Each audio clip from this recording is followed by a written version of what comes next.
नमस्कार।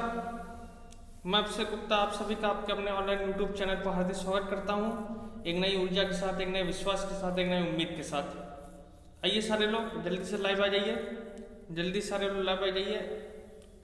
देखिए, आप लोग लाइव ही देखने का प्रयास किया करिए, वीडियो को आप लोग लाइव देखा करो। जब आप लाइव देखेंगे तो आपको ऐसे लगेगा कि आप ऑफलाइन कोचिंग की तरह पढ़ रहे हैं। तो आप लोग वीडियो को लाइव देखा करिए। और बहुत कम ही लोग वीडियो को देख रहे हैं भाई, तो ऐसा ना करिए, सारे लोग वीडियो को देखते रहिए। आप ही लोगों के लिए ही दिया जा रहा है वीडियो। तो ये परमाणु की अवधारणा का 13वां पार्ट यानी पार्ट 13 हम लेकर आपके बीच में आए हैं। या और 12 पार्ट आपको दिया जा चुका है, ये 13वां पार्ट आपके लिए है। जल्दी सारे लोग लाइव आ जाइए जिससे आज की हम क्लास स्टार्ट कर सके आपकी। आइए, चलिए देखिए, आज की क्लास स्टार्ट हम करते हैं।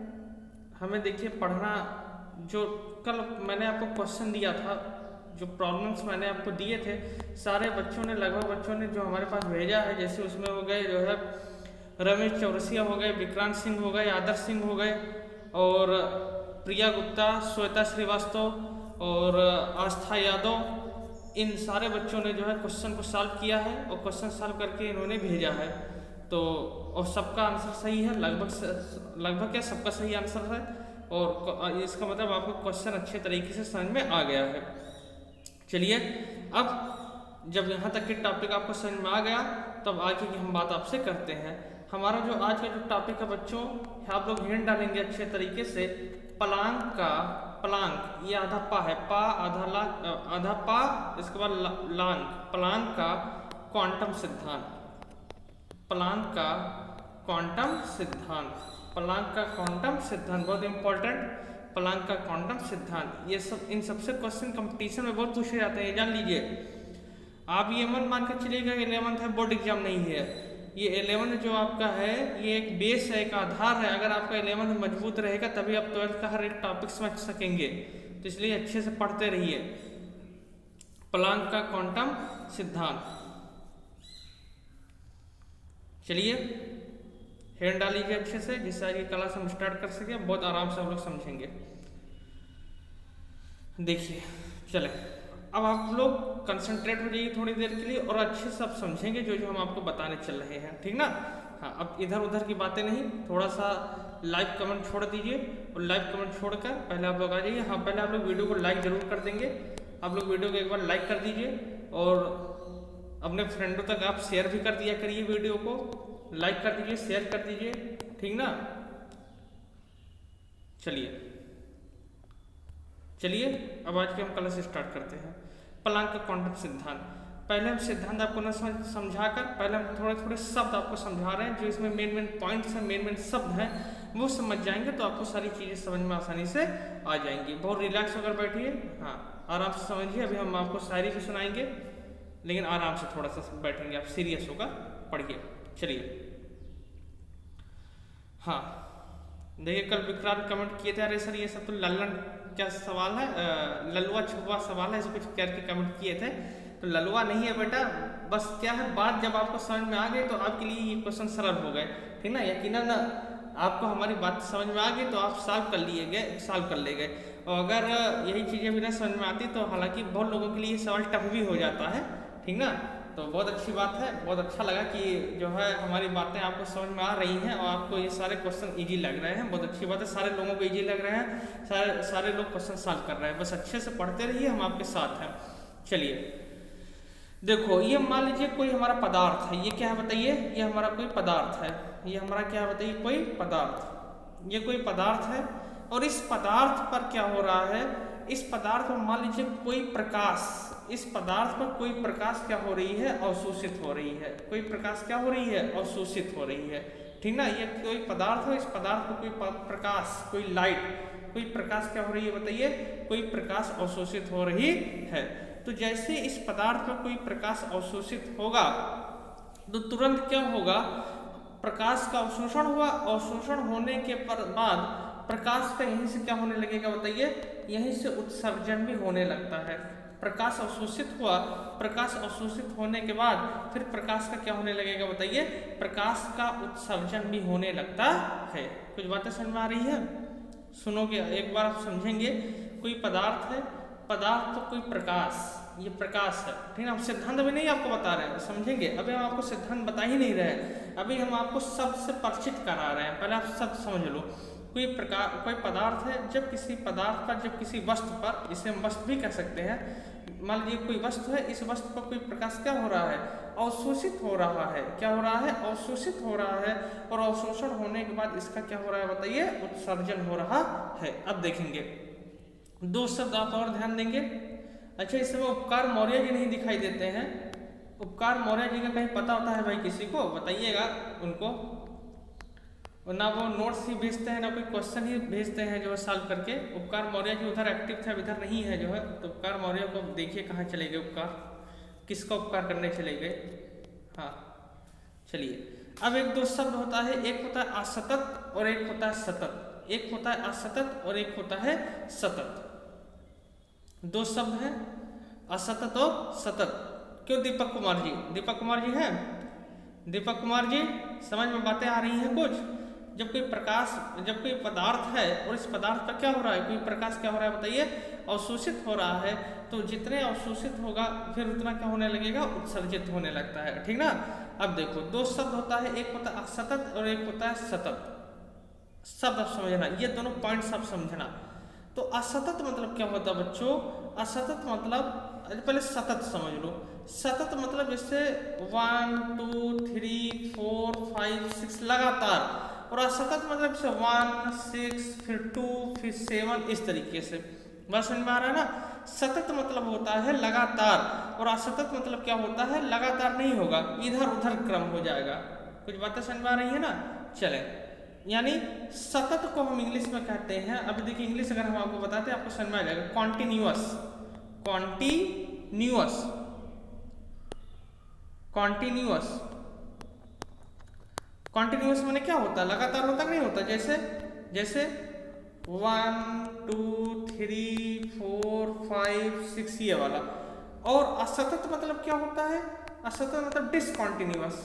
कैसे कॉन्टिन्यूअस, DIS डिस। असतत मतलब डिसकॉन्टिन्यूअस। जैसे 2 फिर 5 फिर 1 फिर 3। अब बताओ ये ऑर्डर सही है, आप कहोगे नहीं सर ये ऑर्डर सही नहीं है, ये असतत है कि नहीं है, समझे ना।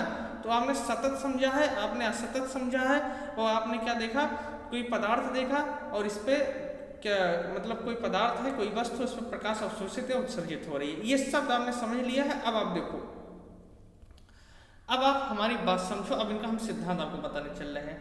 ये जो सारी चीजें थी इसको मैंने केवल शब्द आपको बताया, आप इसको लिखने की आपको विशेष जरूरत नहीं है, खाली इसको जाने रहो, शब्द समझे रहिए। मेन आपको लिखना नोट सब यहाँ से बनाना है, कैसे क्या करना है। हेडिंग था प्लांक का क्वांटम सिद्धांत। हेडिंग क्या है, प्लांक का क्वांटम सिद्धांत।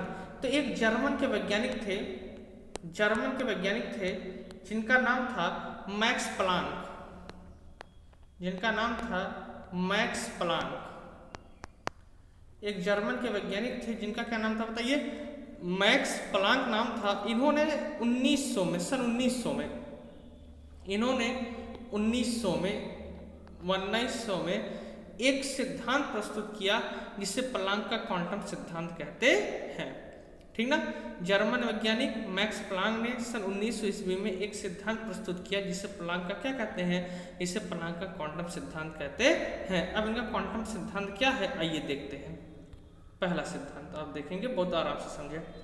इन्होंने ये बताया बच्चों, जैसे कोई वस्तु है और इस वस्तु पर मान लीजिए कोई प्रकाश, इस वस्तु पे कोई प्रकाश का अवशोषण हो रहा है। कोई प्रकाश का क्या हो रहा है, अवशोषण, मतलब कोई प्रकाश आ रही है, या प्रकाश जब अवशोषित होने के बाद यह प्रकाश का क्या हो रहा है, उत्सर्जन हो रहा है। यानी कोई वस्तु है, जब इस वस्तु पर किसी विकिरण, विकिरण मतलब प्रकाश होता है, किसी विकिरण का या तो अवशोषण हो रहा है या तो क्या हो रहा है, उत्सर्जन हो रहा है।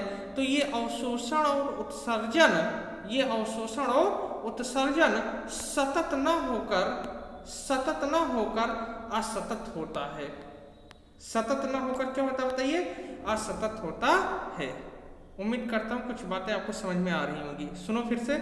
जब किसी वस्तु के द्वारा, मान लीजिए ये वस्तु है, जब किसी वस्तु के द्वारा किसी विकिरण का या तो अवशोषण हो रहा है या क्या हो रहा है, उत्सर्जन हो रहा है, तो ये अवशोषण या उत्सर्जन सतत न होकर कैसा होता है, आप कहेंगे सर सतत न होकर असतत होता है। ये सतत न होकर कैसा होता है बताइए, असतत होता है। कैसा होता है, असतत। कहने का क्या मतलब है, कहने का क्या मतलब है, जैसे मान लीजिए यहाँ पे प्रकाश अवशोषित हुई तो ये प्रकाश इस तरीके से उत्सर्जित होंगे। देखिए जैसे मान लीजिए ये 1 है, ये 2 है, ये 3 है, तो प्रकाश का जो उत्सर्जन होगा वो पहले 3 होगा, फिर मान लीजिए 1 हो गया, फिर मान लीजिए क्या हो गया 2 हो गया। तो बताइए 1 2 3 के क्रम में आ रहा था, लेकिन ये क्रम किस क्रम में उत्सर्जित हुआ, 3 1 2 के रूप में। तो इस वजह से अब ये सतत न होकर क्या हो गया, असतत हो गया। समझे ना, मतलब किसी वस्तु के द्वारा, फिर से सुन लीजिए एक बार, किसी वस्तु के द्वारा किसी विकिरण का जो अवशोषण या उत्सर्जन होता है वो सतत ना होकर क्या होता है बताइए, असतत होता है। वो सतत ना होकर क्या होता है बताइए, असतत होता है। ठीक ना, चलिए ये तो पहला टॉपिक हो गया। अब देखिए दूसरे इन्होंने ये बताया बच्चों, दूसरा इन्होंने ये कहा कि जैसे मान लीजिए कोई हमारा वस्तु है और इस वस्तु पर मान लीजिए कोई प्रकाश, कोई ऊर्जा क्या हो रही है, अवशोषित हो रही है या उत्सर्जित हो रही है। अवशोषित हो रही है या क्या हो रही है, उत्सर्जित हो रही है। तो ये ऊर्जा का जो अवशोषण या उत्सर्जन होता है वो छोटे छोटे पैकेटों के रूप में होता है। किसके रूप में होता है, छोटे छोटे पैकेटों के रूप में होता है। अभी हम बता रहे हैं क्या होता है पैकेट। आप लिखेंगे किसी वस्तु के द्वारा ऊर्जा का अवशोषण, किसी वस्तु के द्वारा ऊर्जा का अवशोषण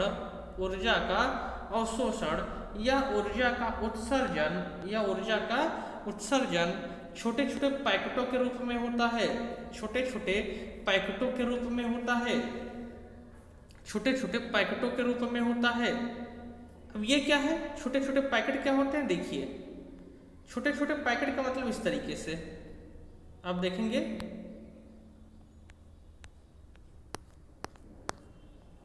छोटे छोटे पैकेट मतलब ऐसे, ठीक ना। यानी किसी वस्तु के द्वारा ऊर्जा का जो अवशोषण होता है या उत्सर्जन होता है वह छोटे छोटे किसके रूप में होता है, वह छोटे छोटे पैकेटों के रूप में होता है। दो बातें समझ में आ गई। पहला, ऊर्जा का अवशोषण उत्सर्जन सतत न होकर क्या होता है बताइए, सतत न होकर असतत होता है। दूसरा, किसी वस्तु के द्वारा ऊर्जा का जो अवशोषण या उत्सर्जन होता है वो छोटे छोटे पैकेटों के रूप में होता है। वो छोटे छोटे किस रूप में होता है, पैकेटों के रूप में होता है। चलिए दो बातें आपको समझ में आ गई होंगी, मुझे उम्मीद है, विश्वास है। आइए अगले टॉपिक की तरफ चलते हैं। अगला टॉपिक ये है बच्चों कि ये जो छोटे छोटे पैकेट होते हैं, ये जो पैकेट, इन पैकेट को एक नाम दिया गया और इन पैकेट को क्वांटा के नाम से जाना जाता है। इन पैकेट को क्या कहा गया बताइए, इन पैकेटों को क्वांटा कहा जाता है। इन पैकेटों को क्या कहा जाता है, आप कहेंगे सर इन पैकेटों को क्वांटा कहा जाता है। इन पैकेटों को किस नाम से जाना जाता है बताइए, आप कहेंगे इन पैकेटों को क्वांटा के नाम से जाना जाता है। ये तीसरा टॉपिक है, ठीक ना, इन पैकेटों को क्वांटा कहते हैं। चलिए 3 टॉपिक समझ में आ गया। अगला चलते हैं। देखिए ऊर्जा को आप किससे लिखते हो, ऊर्जा माने ई, ऊर्जा माने एनर्जी, एनर्जी को किससे लिखा जाता है, ई से लिखा जाता है। ई फॉर एनर्जी यानी ऊर्जा, ठीक ना। तो ये जो क्वांटा है, यानी कि मैंने बताया छोटे छोटे पैकेटों को क्या कहते हैं, क्वांटा कहते हैं ना। तो इस क्वांटा की जो ऊर्जा होती है, आप लिखेंगे क्वांटा की ऊर्जा बराबर, जो क्वांटा का ऊर्जा का सूत्र है वो ये है बच्चों, क्वांटा की ऊर्जा बराबर ई बराबर एच न्यू, ई बराबर एच न्यू, ई बराबर एच न्यू। न्यू क्या होता है, न्यू माने आवृत्ति होता है। ई बराबर एच न्यू, पहले आप इसको ऐसे लिख लीजिए, ई बराबर एच न्यू, क्वांटा की ऊर्जा बराबर ई बराबर एच न्यू। जहां ई क्या है, आप कहेंगे सर ई ऊर्जा है, ई क्या है, ऊर्जा है। एच क्या है बताइए, तो देखिए एच जो है, पहले ई लिखिए, ई बराबर ऊर्जा, ई बराबर ऊर्जा। एच बराबर प्लांक नियतांक, एच जो है वो प्लांक नियतांक है। एच जो है प्लांक नियतांक, लिखेंगे एच बराबर प्लांक नियतांक, एच बराबर प्लांक नियतांक। जिसका मान बहुत पूछा जाता है, जिसका मान 6 बहुत इंपॉर्टेंट 6.625 गुणे 10 की घाते -34 जूल सेकंड। ई ऊर्जा है, एच क्या है बताइए, एच प्लांक नियतांक है जिसका मान 6.625 गुणे 10 घन -34 जूल सेकंड होता है। यदि क्लियर हो? अच्छा, फिर क्या था, न्यू था, कि फिर क्या था, न्यू लिखेंगे, न्यू बराबर आवृत्ति, न्यू बराबर क्या, न्यू बराबर आवृत्ति। और न्यू बराबर होता है, आप फिजिक्स में पढ़ेंगे, न्यू बराबर होता है c/λ के, न्यू बराबर c/λ, ये सूत्र होता है, न्यू बराबर c/λ। पहले इसको लिखना, न्यू बराबर आवृत्ति लिख लिए, अब 9 लाइन से लिखना, चूंकि न्यू बराबर c/λ, इसलिए अभी आपने देखिए एक सूत्र लिखा है, E बराबर h/nu लिखा था नहीं लिखा था बताइए, E बराबर h/nu आपने लिखा है ना। अब जब न्यू बराबर क्या आपने देखा, न्यू बराबर अभी आपने लिखा c/λ, तो इस न्यू के जगह पे हम क्या लिख सकते हैं, c/λ, एक सूत्र हमारा ये बन गया, ठीक ना। E बराबर h/nu एक सूत्र तो ये था ही, लेकिन जो हम न्यूमेरिकल लगाएंगे वो इस सूत्र से लगाएंगे। तो चूंकि हम जानते हैं न्यू बराबर क्या होता है, c/λ, तो इस न्यू की जगह हम लिख सकते हैं E बराबर hc/λ, E बराबर hc/λ। उम्मीद करता हूँ आपको सारा टॉपिक क्लियर हो रहा होगा अच्छे तरीके से, और जिन्हें मान लीजिए नहीं क्लियर होगा वो थोड़ा सा कमेंट बॉक्स में कर लेंगे, कमेंट कर देंगे, फिर से समझा दिया जाएगा। मान लीजिए जो बच्चे अभी लाइव नहीं हमको देख पा रहे हैं, और जो लाइव देख रहे हैं वो तो CC लिख रहे हैं, CC लिख दीजिए अगर आपको क्लियर हो। चूंकि हम जानते हैं न्यू बराबर क्या होता है c/λ के, तो इसलिए E बराबर hc/λ, जहाँ E आपने देख लिया, और क्या आपने देखा, आपने E देखा, इसके बाद आपने क्या देखा बताइए, आपने E देखा और H देख लिया है, आपने न्यू देख लिया है। C माने क्या होता है बताइए, C माने प्रकाश की चाल, C माने होता है प्रकाश की चाल, C माने प्रकाश की चाल, C माने लिखेंगे प्रकाश की चाल। प्रकाश की चाल का मान कितना होता है बताइए, 3 गुणे 10 की घाते 8 मीटर प्रति सेकंड, यही तो होता है, 3 गुणे 10 घात 8 मीटर प्रति सेकंड। E बराबर h/nu, E आपने देख लिया, H देख लिया, न्यू माने आवृत्ति, और न्यू बराबर c/λ। C आपने देख लिया क्या होता है प्रकाश की चाल, और लैम्डा माने क्या होता है बताइए, तो आप कहेंगे सर लैम्डा माने तरंग दैर्ध्य, लैम्डा माने क्या होता है बताइए, तरंग दैर्ध्य क्या होता है, लैम्डा माने तरंग दैर्ध्य। हमने अपना बेस्ट लगाकर आपको ये टॉपिक क्लियर किया है, उम्मीद करता हूँ सारे लोग समझ जाएंगे, बहुत सरल शब्दों में मैंने आपको बताया है, कोई इसमें मैंने नियम कानून नहीं बताया, ना कोई किताबी लैंग्वेज मैंने बताया, बस अपना जो मेरा लैंग्वेज है उसी आधार पर मैंने आपको बताया है। चलिए क्लियर हुआ। तो आपने एक सूत्र देखा बच्चों, आपने क्या देखा, E बराबर h/nu या E बराबर hc/λ,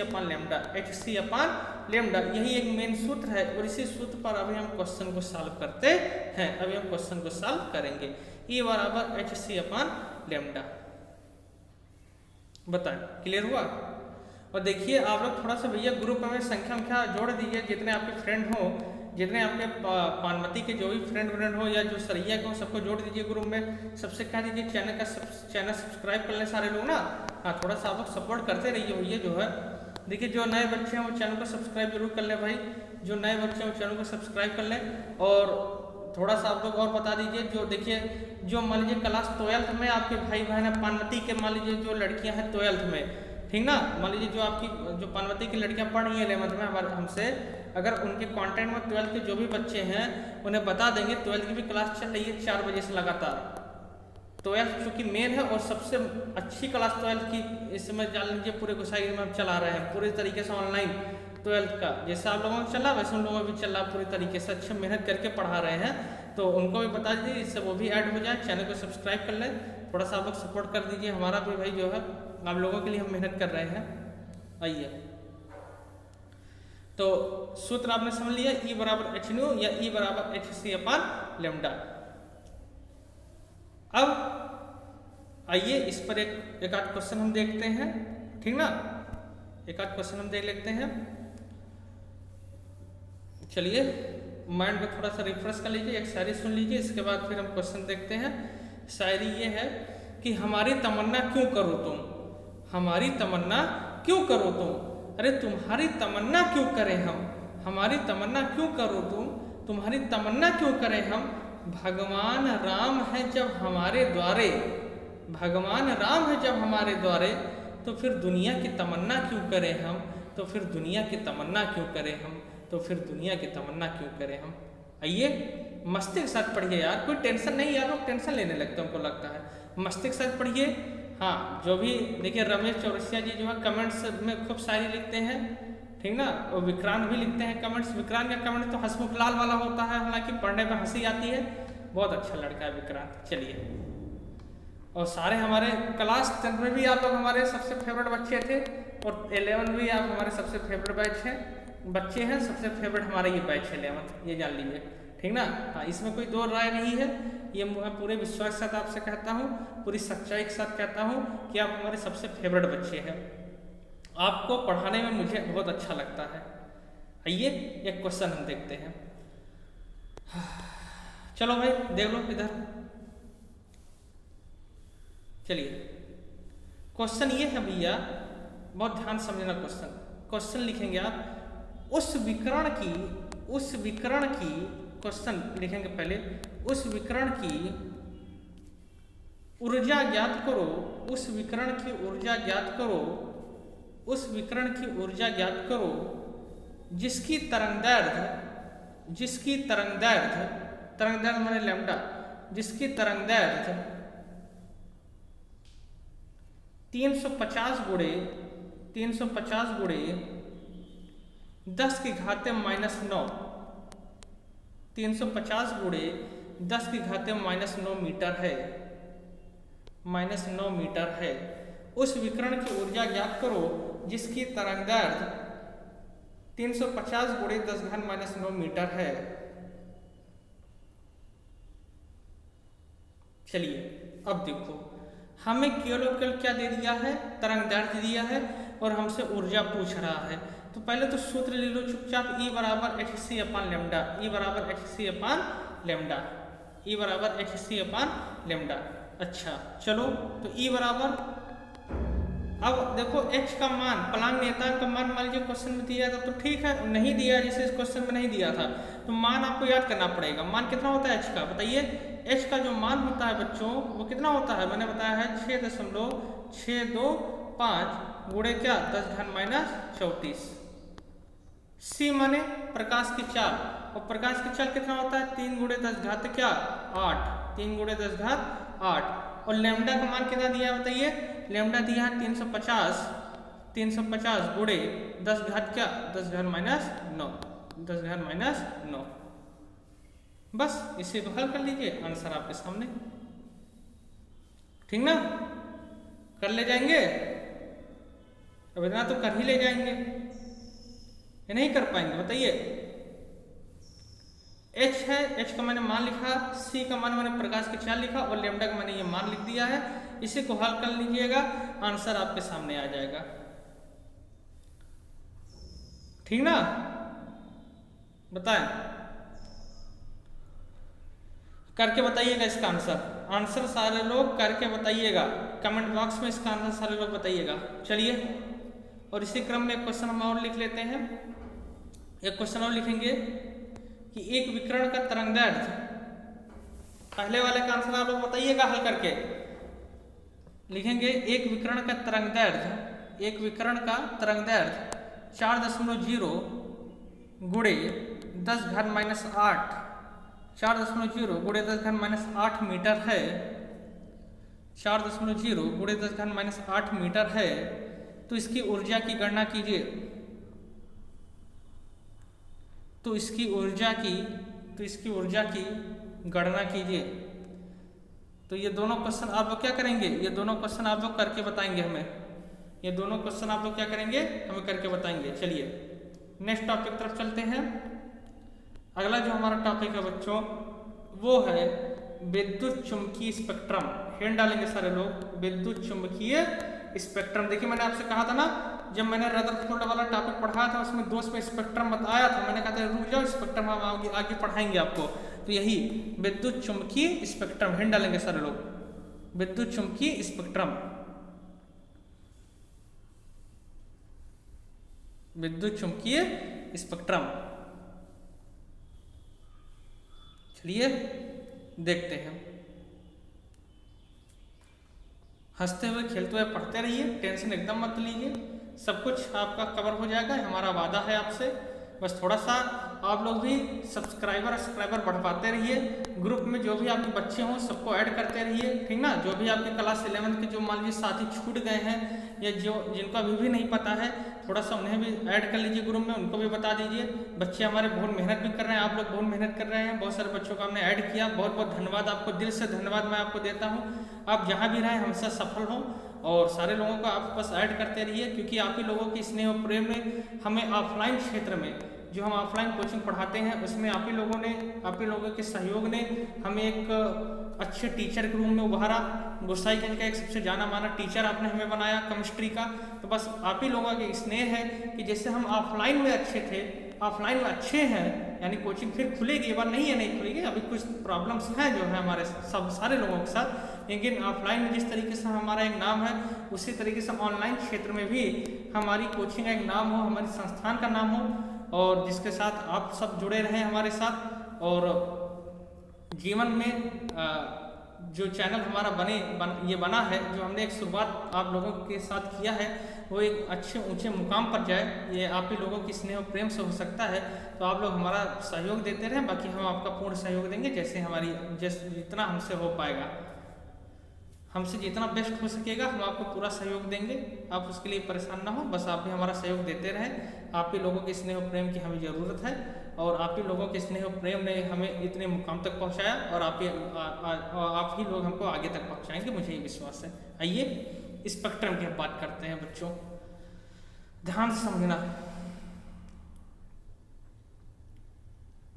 बहुत छोटी उम्र से मैंने कोचिंग पढ़ाना स्टार्ट किया, यानी जब मैं बीएससी फर्स्ट ईयर में था, वही इंटर मैंने जैसे पास किया था, उसके बाद से मैंने कोचिंग पढ़ाना स्टार्ट किया। उसके बाद से मैं लगातार पढ़ाता गया, बच्चे आते गए पढ़ाते गए, और कभी यकीन मानिए कभी मैं कहीं ये नहीं गया, ना किसी स्कूल में मैं कभी प्राइवेट पढ़ाया हूँ, या बच्चों से मैंने कभी मतलब कहीं मेरा कांटेक्ट नहीं था कि जो है किसी से मैं कह सकूँ, लेकिन बस बच्चे ही बच्चों को लेकर आए, हमारी कोचिंग को लेकर आते हैं। बस आप लोगों का ये सपोर्ट, आप लोगों का ये साथ हमें चाहिए, बाकी हम आपके साथ हैं। देखिए ये हमारा एक प्रिज्म है, ये क्या है बताइए, प्रिज्म है, और इस प्रिज्म से हम प्रकाश को गुजार रहे हैं। इस प्रिज्म से हम क्या गुजार रहे हैं बताइए, इस प्रिज्म से हम प्रकाश को गुजार रहे हैं, यानी प्रकाश को प्रिज्म से हम पास करा रहे हैं, ठीक ना। जब इस प्रिज्म से हम प्रकाश को गुजार रहे हैं बच्चों, तो क्या होगा, ये जो प्रिज्म है ये प्रकाश को 7 रंगों में विभक्त कर देता है। कितने रंगों में बताइए, 7 रंगों में विभक्त कर देता है। 1 2 3 4 5 6 7। तो ये जो प्रिज्म है ये प्रकाश को 7 रंगों में क्या कर देता है, विभक्त कर देता है। आप लिखेंगे कि जब प्रकाश प्रिज्म से गुजरता है, जब प्रकाश प्रिज्म से गुजरता है तो प्रकाश 7 रंगों में विभक्त हो जाता है। तो प्रकाश कितने रंगों में, 7 रंगों में विभक्त हो जाता है, ठीक। 7 रंगों में क्या हो जाता है बताइए, विभक्त हो जाता है। अब रुकिएगा यहाँ पे, अब सुनो थोड़ा सा लेक्चर हमारा। और इसी 7 रंगों में जो प्रकाश विभक्त हुआ, इसी को न्यूटन साहब ने, एक वैज्ञानिक थे न्यूटन, इसी को न्यूटन साहब ने स्पेक्ट्रम नाम दिया। क्या नाम दे दिया बताइए, इसी को न्यूटन साहब ने स्पेक्ट्रम नाम दिया। क्या नाम दिया, इसी को न्यूटन साहब ने स्पेक्ट्रम नाम दिया, स्पेक्ट्रम नाम दिया। फिर लिखेंगे स्पेक्ट्रम का शाब्दिक अर्थ होता है, स्पेक्ट्रम का शाब्दिक अर्थ होता है फॉर्म या फॉर्म। फॉर्म मतलब होता है रूप, जैसे आप पढ़ते हो ना, first form, second form, third form पढ़ते हो नहीं पढ़ते इंग्लिश में, तो फॉर्म का शाब्दिक अर्थ क्या होता है बताइए, सॉरी स्पेक्ट्रम का शाब्दिक अर्थ क्या होता है बताइए, फॉर्म होता है। स्पेक्ट्रम का शाब्दिक अर्थ फॉर्म होता है, ठीक ना। स्पेक्ट्रम का शाब्दिक अर्थ क्या होता है, फॉर्म होता है। समझ में आ गया होगा, इतना नोट्स आप बनाइएगा अच्छे तरीके से। क्वेश्चन को आप क्या कीजिएगा, क्वेश्चन को अच्छे से सॉल्व कीजिएगा। और जो चैनल पे नए लोग हैं वो चैनल को सब्सक्राइब जरूर कर लेंगे। और बाकी आप लोग भी थोड़ा सा जो है बताते रहें सबको, ठीक ना। फिर मिलेंगे एक नई ऊर्जा के साथ, एक नए उत्साह के साथ। तब तक के लिए बहुत बहुत धन्यवाद।